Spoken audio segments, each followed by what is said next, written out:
I still remember that morning like it happened just yesterday.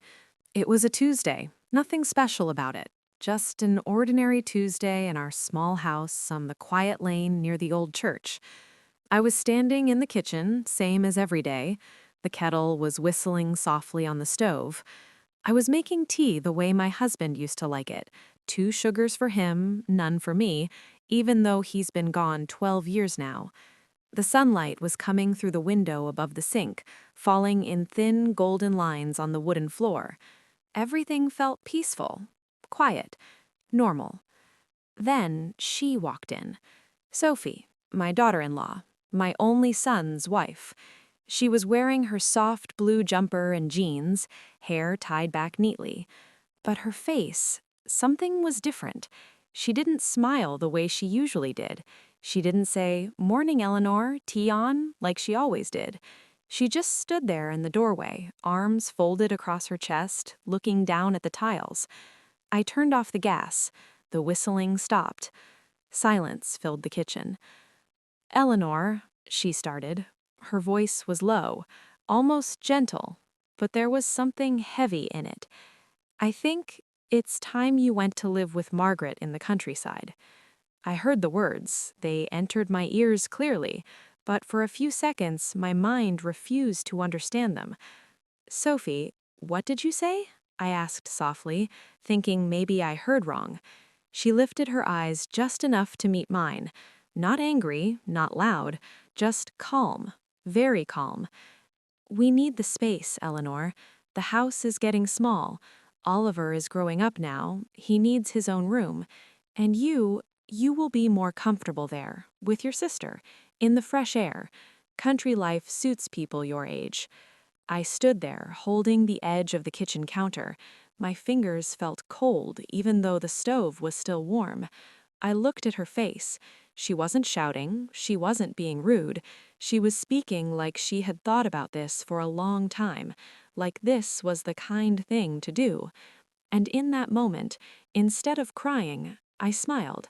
Not a big smile, just a small one. The kind you give when your heart is breaking, but you don't want the other person to hear the crack. Because I have spent my whole life being the strong one, the one who holds everything together, the one who says, "It's all right," even when nothing is. So I smiled, and I said, "All right, dear. Whenever you and James decide, I'll go." She looked surprised for a second. Maybe she expected tears, or questions, or arguments. But I gave her none of that. I just turned back to the stove, poured the tea into 2 mugs, and carried them to the sitting room like nothing had happened. But inside, something had already started to break. That evening, when James came home from the office, he didn't say anything about it. He ate his dinner quietly. He asked if my knees were aching. He told me about some problem at work. Normal things. But he never looked straight into my eyes for more than a moment. And Sophie, she was extra kind that night. She brought me a cup of warm milk with honey. She asked if I needed another blanket. She even sat with me for a few minutes watching the old program on TV. But I knew, I could feel it.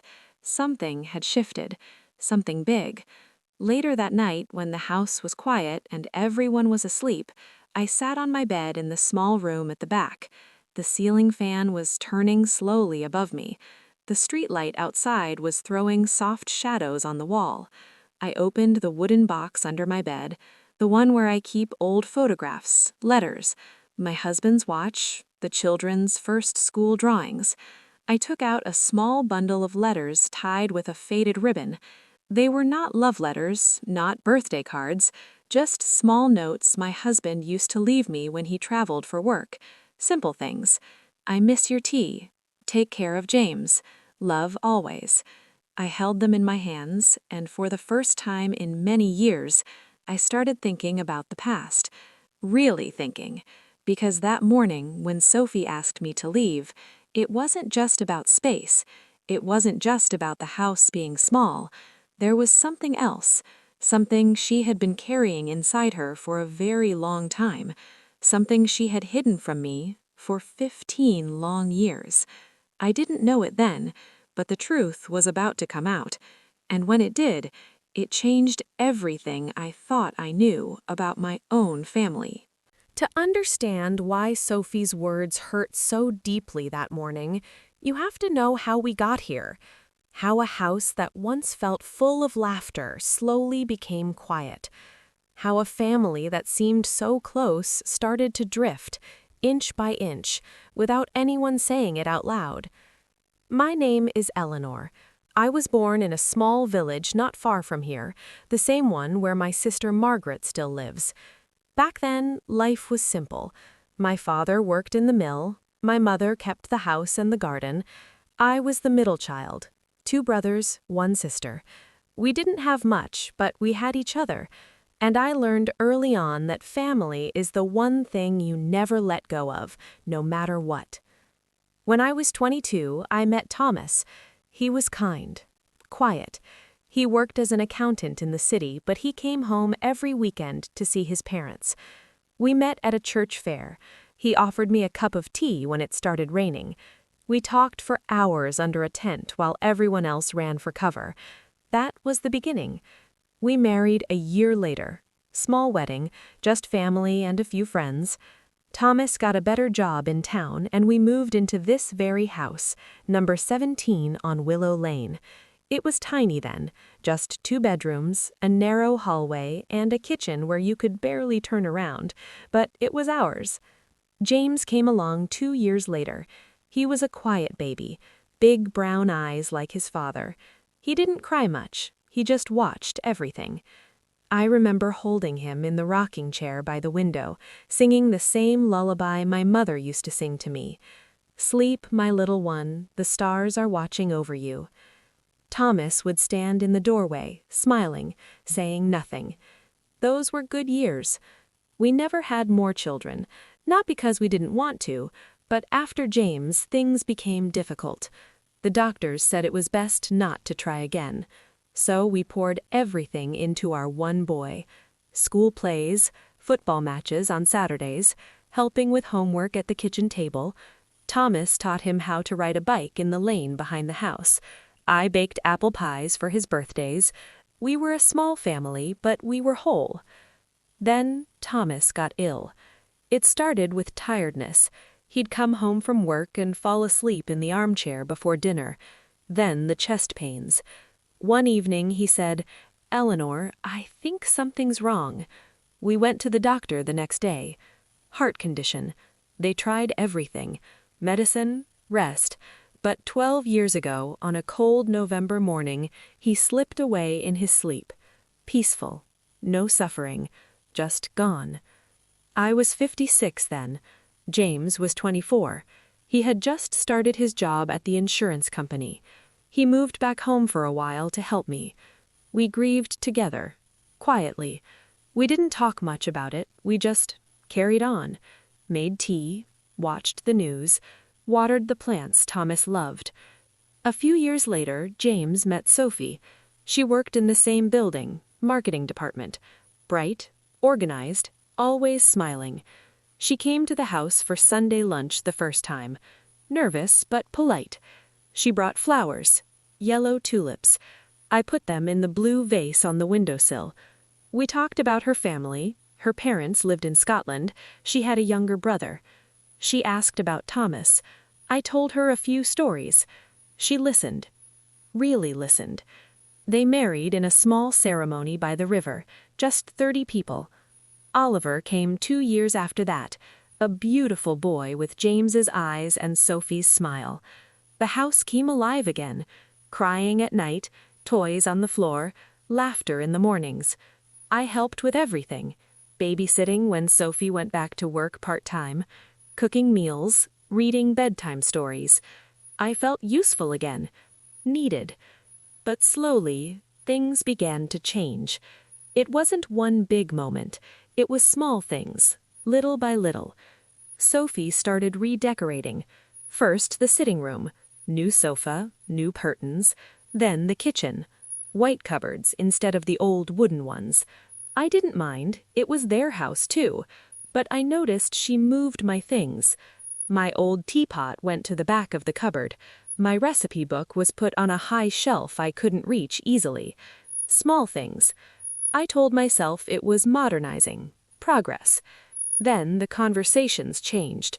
She'd say things like, "Eleanor, maybe we should get a cleaner. You shouldn't have to do so much." At first, I thought she was being kind, worried about my knees, my back. But then it felt different, like she wanted me to do less, be less present. James, he stayed quiet. He'd nod when Sophie spoke. He'd say, "Mom, Sophie's right, you rest more." But he never looked at me when he said it. He'd look at his phone, or the TV, anywhere but my face. Oliver was 5 now. He still came to me for hugs, for stories, but even that was changing. Sophie would say, "Come on, Ollie, let Granny rest, she's tired." He'd look confused, but he'd go. I started spending more time in my room, reading, knitting, looking at old photos. The house felt smaller somehow, even though they had added space by knocking down a wall between the dining room and kitchen. One evening, about 6 months before that Tuesday morning, I overheard them. I was in the hallway, coming back from the bathroom. Their bedroom door was slightly open. Sophie's voice, low. "I just think it would be better for everyone. She could be with Margaret. Fresh air, garden, she'd love it there." James answered quietly, "I don't know, Soph. She's been here all her life. This is her home. But it's our home now, too, and Oliver needs space, his own room, a proper childhood, not sharing with his grandmother's things everywhere." Silence. Then James said, "Let me think about it." I walked away before they saw me. My heart was beating fast, but I didn't cry. Not then.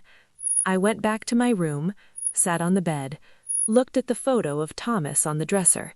He was smiling, young, strong. I whispered to him, "What do I do, love?" No answer, of course, just the sound of the wind outside and the quiet house settling for the night. That was when I started to feel it, the slow push, the gentle, polite way of making me feel extra. Not unwanted exactly, just not necessary anymore. I told myself it was normal. Children grow up, they build their own lives, mothers step back. That's how it should be. But deep down, I felt lonely, even in my own home, and I didn't know then that the real reason wasn't just about space or Oliver's room or my knees hurting. There was a secret, one Sophie had kept for 15 years, since the day she first walked into this house with those yellow tulips. The small things kept adding up. After that night I overheard them, I tried to pretend everything was fine. I smiled more. I talked less about my aches and pains. I helped without being asked. I wanted to show them I was still useful, still part of this home. But the distance grew anyway. Mornings became the hardest. I used to wake up early, make breakfast for everyone, porridge for Oliver with honey, toast for James and Sophie, tea for me. I'd set the table nicely, cloth napkin, little jam jar, everything in its place. It was my way of saying good morning without words. Then Sophie started making breakfast herself. She'd say, "Eleanor, you rest, I've got it today." At first, I thought it was nice, thoughtful, but soon it became every day. She'd make smoothies, yogurt bowls, things Oliver liked more, things I didn't know how to make, modern things. I'd sit at the table anyway, watch them eat, listen to their plans for the day, James rushing out the door with his briefcase, Sophie dropping Oliver at school. The house would empty, and I'd clear the table alone. One afternoon, I decided to surprise them. I baked a Victoria sponge cake, the one Thomas loved. Light sponge, strawberry jam, fresh cream. I spent the whole morning on it. Careful measurements, patient folding. When it came out perfect, I felt proud, like the old days. They came home. Sophie saw the cake on the counter. "Oh, Eleanor, you didn't have to." Her smile was polite, but small. James said, "Looks great, Mom," but he took one slice and left most of it. Oliver ate a big piece, but then Sophie said, "Ollie, remember, we're trying to eat less sugar." He put the fork down halfway. The cake sat in the fridge for 3 days. I ate a slice alone each evening. Tasted like nothing. Another time, it was Oliver's birthday. He turned 6. I wanted to make it special. I planned a little party at home. Balloon animals, a treasure hunt in the garden. I even bought party hats from the shop on the high street. Sophie had other plans. She booked a soft play center. All his friends from school, professional cake, face painting. I wasn't told until 2 days before. When I asked if I could help, she said, "It's all sorted, Eleanor. You can come along if you like." I went, sat in the corner, watched the children run around. Sophie was in the middle of everything, laughing, taking photos. James was there too, talking to other parents. I held my cup of tea and smiled when people said hello, but I felt like a visitor. On the way home in the car, Oliver fell asleep on my lap, his small hand in mine. Sophie looked back from the front seat. "He's exhausted. Good day, though." I nodded. "Yes, lovely." But inside, I wondered when I stopped being part of the celebrations. The conversations got shorter. James would come home late, tired. He'd kiss my cheek quickly, ask, "How was your day, Mum?" I'd say, "Fine." He'd go upstairs to change, never stay to talk. Sophie was busier too. Work promotions, evening meetings. She'd text me from the office sometimes. "Eleanor, can you pick Ollie up from after-school club?" I always said yes. I liked picking him up. He'd run to me with his drawing, tell me about his day. For those few minutes, everything felt right. But even that changed. One day, Sophie started picking him up herself. She said the club finished earlier now, or she wanted more time with him. I understood, of course, but the afternoons became longer, empty. I started going for walks, around the park near the house, sat on the same bench Thomas and I used to sit on, fed the ducks, watched young families, mothers pushing prams, fathers playing football. It made me remember when James was small, how we'd come here every Sunday, Thomas carrying him on his shoulders, me holding the picnic basket. Now the bench felt colder. One rainy afternoon, I came home soaked. Sophie was in the kitchen. She looked at me. "You should have taken an umbrella, Eleanor." I laughed softly. "I forgot." She handed me a towel, but her eyes said something else. Concern mixed with some impatience. That night, I heard them again. This time, the door was closed tighter, but voices carry in old houses. Sophie: "She's slowing down, James. You see it too." James: "She's not that old." Sophie: "She's 70 soon, and the stairs. She struggles. What if she falls? We can't watch her every minute." James: silence. Then, "Maybe we should talk to her about it." Sophie: "I already did, sort of." James: "What?" Sophie: "I mentioned the village. She didn't say no." James: "Soph." Sophie: "It's for her own good and ours. We need to think about Oliver's future too." I walked away, back to my room, sat in the dark, listened to the rain on the window. I didn't feel angry, just tired, very tired. I started writing letters, not to send, just to myself, in a small notebook I kept under my pillow. I wrote about Thomas, about James as a boy, about the day Sophie came with tulips, about how happy I was when Oliver was born. I wrote to remind myself that love was there once, still is maybe, just buried under busyness, under change. But the secret, I still didn't know what it was. I felt it, though, like a shadow in every room, something unspoken, something Sophie carried alone. 15 years of it, and it was starting to weigh on her, on all of us. The small tensions were building to something bigger, something I couldn't ignore anymore. It happened on a Friday evening. 3 weeks after Sophie first asked me to leave. The house was unusually quiet that day. James had a late meeting at work. Sophie took Oliver to a friend's house for a playdate. I was alone. I sat in the sitting room with a cup of tea that had gone cold.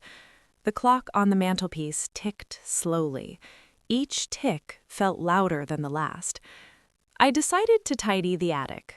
Not because it needed it, but because I needed something to do. Something to keep my hands busy and my mind from wandering too far. The attic stairs creaked under my feet. Dust floated in the thin light from the small window. Boxes everywhere. Old Christmas decorations, James's childhood toys, Thomas's fishing rods he never used after we moved here. I opened one box, full of photo albums. I sat on an old stool and started looking through them. There were pictures of our wedding, Thomas in his suit, me in white lace, James as a toddler, covered in mud from the garden. Then Sophie's first visit, her holding those yellow tulips, smiling shyly. I turned the page. A photo of Sophie and me in the kitchen the day Oliver was born. She looked tired, but happy. I had my arm around her. We were both laughing at something. I couldn't remember what. Under the album, something else was there. A small wooden box I didn't recognize. Plain. No lock. I lifted it carefully. Inside were letters.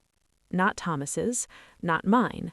These were in Sophie's handwriting, dated 15 years ago.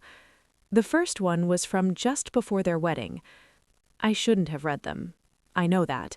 But my hands were shaking, and the attic felt too small to hold whatever was coming. The first letter was addressed to her mother in Scotland. Mum, I've met someone wonderful. James is kind, steady. His mother, Eleanor, is lovely too. She welcomed me like I was already family, but I haven't told them yet. I can't. Not now. It would break everything. I'll tell them after the wedding. Or maybe never. It's easier that way.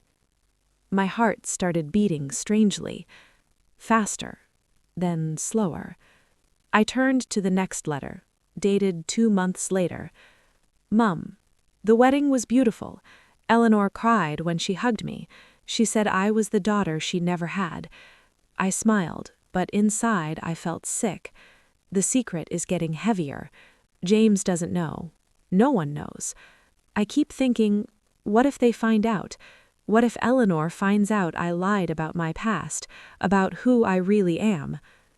I stopped breathing for a moment. Lied about her past? Sophie had told us her parents were teachers, her childhood in a small town, normal, happy, nothing unusual. Another letter, this one after Oliver was born. Mum, Oliver is perfect, but every time Eleanor holds him, I feel it, the guilt. She thinks I'm just like her, a good wife, a good mother, but I'm not. I never told them I was married before, that I have a daughter from my first marriage. She's 9 now, living with my ex-husband. I left when she was 3. I was young, scared. I thought starting over would be clean, but it's not. Eleanor loves me like her own, and I'm lying to her every day. The words blurred. I had to sit down properly on the dusty floor. My knees wouldn't hold me. Sophie had been married before. She had a daughter, a child she left behind, and for 15 years she never told us, never told James, never told me. I read on. More letters. Some to her mother, some unsent, just to herself. I see how Eleanor looks at Oliver, like he's her whole world. If she knew I already had a child I walked away from, she'd never forgive me. She'd see me differently. James might too. I can't lose this family. They're the only real one I've had. One letter was recent, just 6 months old. Mum, I can't keep pretending. Eleanor is getting older. She's slowing down. James and I talk about the house, about space, but the real reason I want her to go is because I'm scared. Every day she's here, I'm scared she'll find out, that she'll look at me and see the truth, that I'm not who she thinks I am. If she leaves, maybe the guilt will quiet down. Maybe I can breathe." I closed the box. My hands were cold. The attic felt colder. I didn't cry right away. I just sat there, staring at the dust motes in the light, thinking about every hug Sophie gave me, every "thank you, Eleanor," after I babysat, every time she called me Mum by mistake and then corrected to Eleanor. It all made sense now. The distance, the politeness, the gentle push to leave. It wasn't about space, or Oliver's room, or my knees. It was about her secret, 15 years of carrying it alone, and me being too close to it every day. I carried the box downstairs, put it on the kitchen table, made fresh tea, sat, and waited. Sophie came home first. Oliver was still at the playdate. She walked in, saw the box. Her face changed. Not angry, not shocked at first, just pale. "Eleanor, where did you find that?" "In the attic, while tidying." She didn't move. She stood in the doorway like that first morning, arms folded, but this time no calm words, just silence. I spoke softly. "Sophie, why didn't you tell us?" She looked at the floor. Tears started falling, quiet ones. She didn't wipe them. "I was ashamed," she said. "I was 21, young, stupid. I married a man who wasn't good for me. We had a daughter, Lily. When things got bad, I left. I thought I could start over, be someone new. When I met James, I didn't want to lose him, or you. You were so kind, so warm. I thought if I told you, you'd hate me." I listened. No interruption. Just listening. I kept meaning to tell, after the wedding, after Oliver, but the longer it went, the harder it became.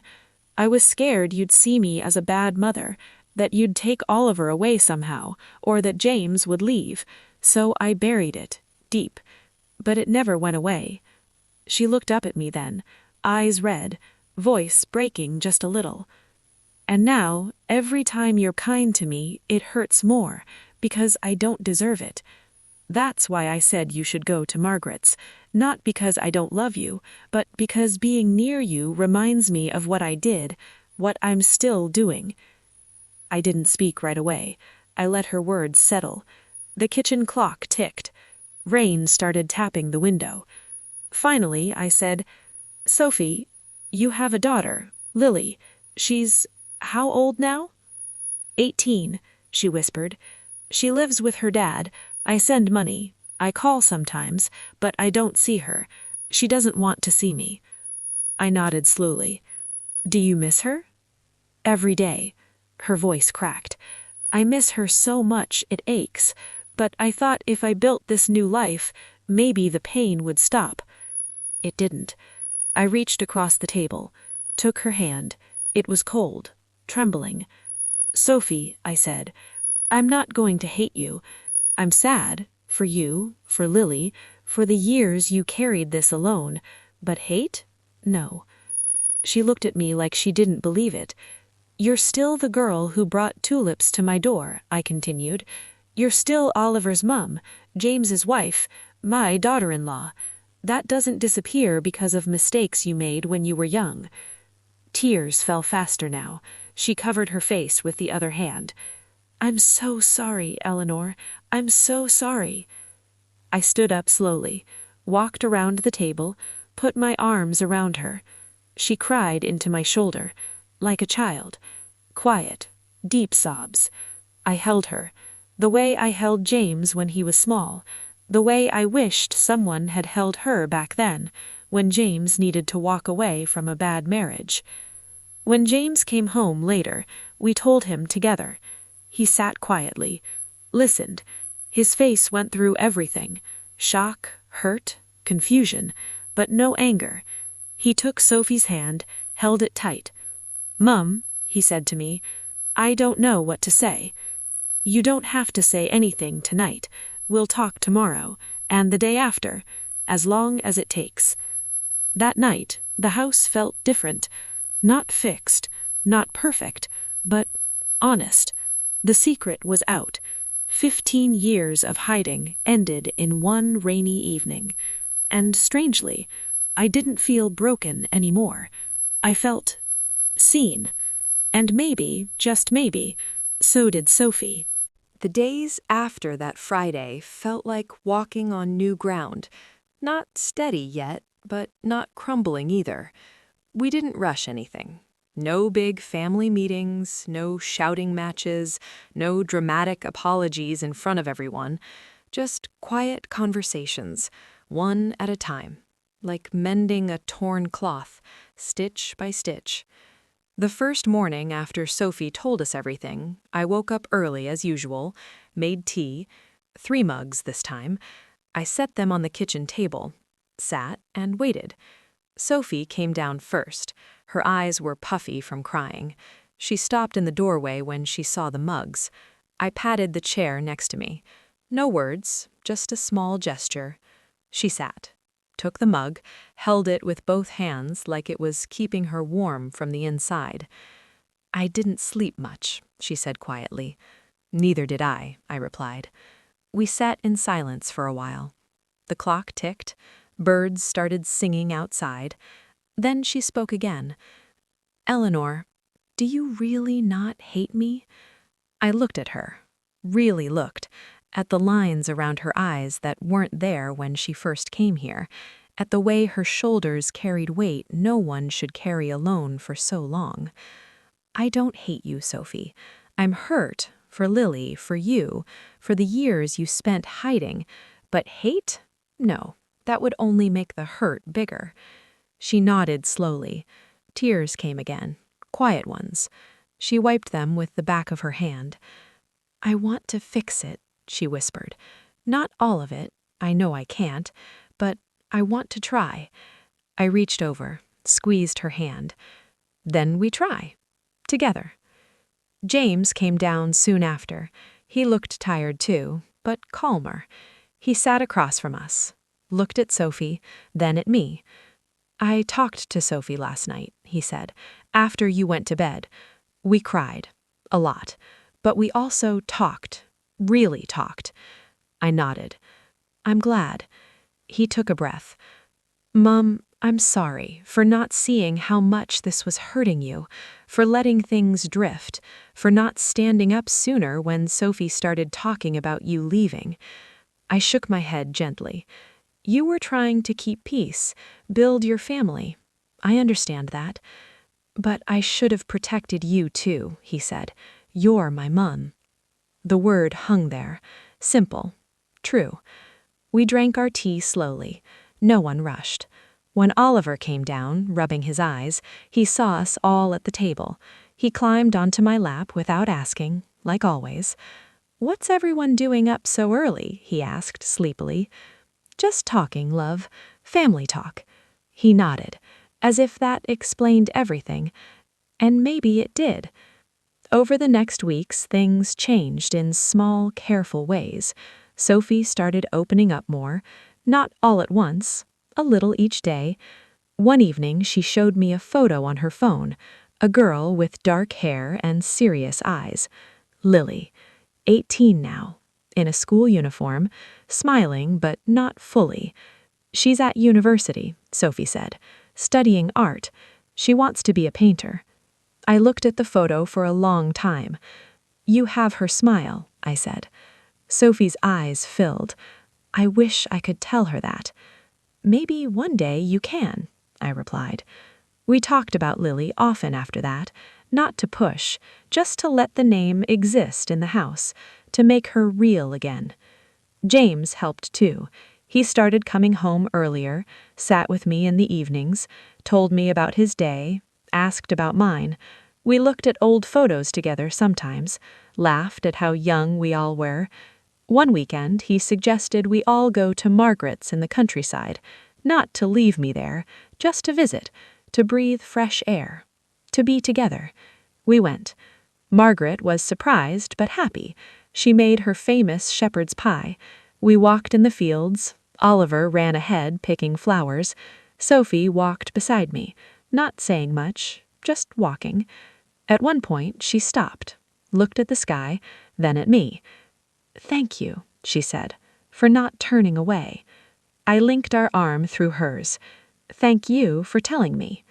We stayed the weekend, came back feeling lighter, not fixed, but moving forward. Sophie made a decision.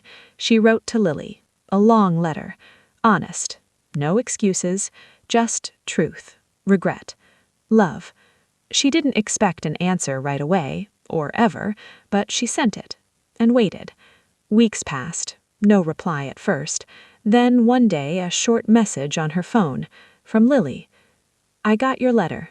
I'm not ready to talk yet, but I read it, all of it. Maybe someday." Sophie cried when she showed me, happy tears, hopeful ones. "That's enough for now," I told her, more than enough. The house felt different after that, warmer, not because everything was perfect, but because it was honest. I stayed in my room at the back. No one asked me to leave again. No one talked about space or Oliver's room. Instead, Sophie started asking me to teach her things. How to make Thomas's favorite apple pie, how to knit the scarf pattern I used for James when he was small. Small things, but they meant everything. Oliver still came to me for stories. Sophie didn't stop him anymore. She'd sit and listen too, quietly, smiling. James and I had our own moments, late-night tea, talking about his father, about life, about how things change but love doesn't have to fade. One evening, as winter came closer, we sat by the fire, all four of us.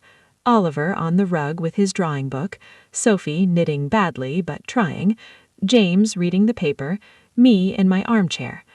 I looked around, at this family, broken once, mending now. I thought about the 15 years, the secret, the pain it caused, the loneliness I felt, and I thought, maybe that's how healing works, not by erasing the past, but by letting light into the dark corners, by speaking the unspeakable, by holding on when letting go seems easier. Sophie looked up from her knitting, caught my eye, smiled, a real smile this time. I smiled back, and in that quiet moment, I knew we were going to be all right. Not perfect, not like before, better in some ways, because we had chosen each other again. Months have passed since that rainy Friday when the truth came out. The house on Willow Lane feels different now. Not louder, not busier, just fuller in a quiet way. Sophie and I talk more, not always about big things, sometimes just about the weather, or what to cook for dinner, or how Oliver is doing at school. But the words feel real now, no walls between them. She still carries guilt. I see it in her eyes sometimes, when she looks at Oliver a little too long, or when Lily's name comes up. But she's learning to live with it, not hide it, not run from it, just carry it lighter. Lily wrote back again last month, a longer message this time. She said she's thinking about visiting, not soon, but maybe next summer. Sophie read it to me over tea. Her voice shook a little, but she smiled through it. A real one. James is closer too. He comes to sit with me in the evenings more often. We talk about his father, about the old days, about how life turns in ways we never expect. He says sorry sometimes, for the months he was distant. I tell him it's okay. We all get lost for a while. Oliver, he's still my little shadow. He asks questions now. Why does Mummy sometimes look sad? I tell him grown-ups have stories inside them, just like in books. Some stories are happy, some are sad, but they all make us who we are. He nods like he understands, then hugs me tight. I still think about leaving sometimes, not because anyone wants me to, but because I wonder if Margaret would like company in the village. Fresh air, a garden, quiet days. But when I mention it, Sophie shakes her head. James says no. Even Oliver says, Granny stays here. So I stay, not out of duty, not out of pity, but because this is still my home, and they are still my family. Some evenings, when the house is quiet, I sit by the window with Thomas's watch in my hand. I think about the 15 years, the secret, the loneliness, the small hurts that built up like dust. And I think maybe that's life. Not one big storm, but many small rains. Some wash things clean, some leave puddles we have to step around. But we keep walking, and sometimes we find each other again on the other side. If there's one thing I've learned after all these years, after the silence, the secret, the slow drift, and the quiet coming back together, it's this. Family isn't about never making mistakes. It's about what we do after the mistakes are made. We all carry things we wish we hadn't done, words we didn't say, truths we buried because they felt too heavy to speak. Sophie carried hers for 15 years, a whole lifetime for some people, and it grew inside her like a shadow, making her pull away, making her push others away, even the people she loved most. I carried my own quiet hurts too, the feeling of becoming invisible in my own home, the fear that I was no longer needed, the ache of watching my son choose silence over standing by me. I didn't shout about it. I didn't demand anything. I just smiled and kept going, because that's what mothers do, isn't it? We hold the hurt so others don't have to see it. But holding it forever isn't strength. It's just another way of hiding. The real strength came when the truth finally stepped into the light, not with anger, not with blame, but with tears, with sorry, with listening. Forgiveness isn't forgetting. It's choosing to see the person, the whole person, mistakes and all, and deciding they're still worth loving. Sophie wasn't a bad woman. She was a scared one, young once, lost once, trying to build something good out of something broken. She made choices that hurt people, her daughter most of all. But she wasn't cruel. She was human, and humans deserve a chance to come back. Not always easily, not always quickly, but a chance. James learned that too. He learned that protecting one part of the family shouldn't mean hurting another, that love isn't divided, it multiplies when shared. Oliver, he's too young to understand it all yet, but he feels it. He feels the house is warmer now. He feels the hugs are longer. He feels we're not pretending anymore. And me? I learned that being strong doesn't mean never breaking. It means letting others help pick up the pieces. I learned that loneliness in a full house is one of the deepest kinds, but it can end, not with noise, but with quiet honesty. Life doesn't give us perfect endings. It gives us moments, small ones, a hand held across the table, a letter sent into the unknown, a child's drawing left on your pillow, a thank you said without being asked. Those moments are the stitches. They don't erase the tear, but they hold it together so it doesn't rip further.